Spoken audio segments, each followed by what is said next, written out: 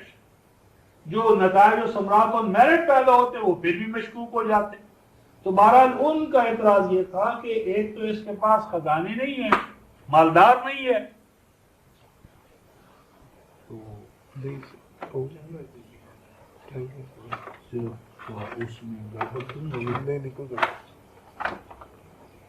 Number 2 فرمایا او جاء ماہو ملک،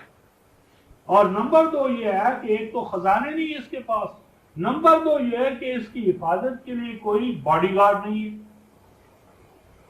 تو یا پھر یہ ہے کہ اس کی حفاظت تو اللہ کو کرنا چاہیے تھی، جس طرح کہ دنیا کے اندر ہم کسی کو سفیر بنا کر بھیجتے ہیں تو وہ سفیر کی حفاظت کون کرتا ہے؟ مملکت کرتی ہے جس کا وہ نمائندہ اور سفیر ہوتا ہے۔ تو انہوں نے کہا کہ اگر یہ رسول ہے اللہ کا تو ہم اسے اطعان و تشریح سے زخمی کر رہے ہیں، اطعان و تشریح سے، حتیٰ کہ اس کو اذیت پہنچا رہے ہیں، تو ایسا کیوں نہیں ہوتا کہ جب اس کی طرف ہم اذیت کے لیے ہاتھ اٹھائیں، اطعان و تشریح کے لیے زبانیں کھولیں تو ہماری زبانیں گنگ ہو جائیں، اور طعن و تشنیع اور اذیت کے حوالے سے جو ہاتھ بڑھے وہ مفلوج ہو جائے، کوئی اس کو سزا پہنچائی نہ جا سکے، برا بھلا کہا نہ جا سکے۔ تو قرآن نے ان تمام چیزوں کا جواب دیا انما انت نذیر واللہ علی کل شیء وکیل، فرمایا کہ آپ کو یہ اختیارات دے کر ہم نے نہیں بھیجا بلکہ ہم نے تو آپ کو وارنر بنا کر بھیجا ہے کہ اس نظام کے ترک کرنے سے جو بدحالیاں، پراگندہ حالی اور تخریبی نتائج و ثمرات پیدا ہوتے ہیں ان سے آپ کلی طور پر باخبر کر رہے ہیں۔ باقی رہا مسئلہ حساب کتاب کا، ماننے نہ ماننے کے نتائج و ثمرات مرتب کرنا تو وہ آپ کا کام نہیں ہے، اس کے لیے ہر چیز کے کفیل ہم ہیں، وکیل ہم ہیں، اس کی ذمہ داری ہمارے اوپر ہے۔ فرمایا ہے کہ ایک تو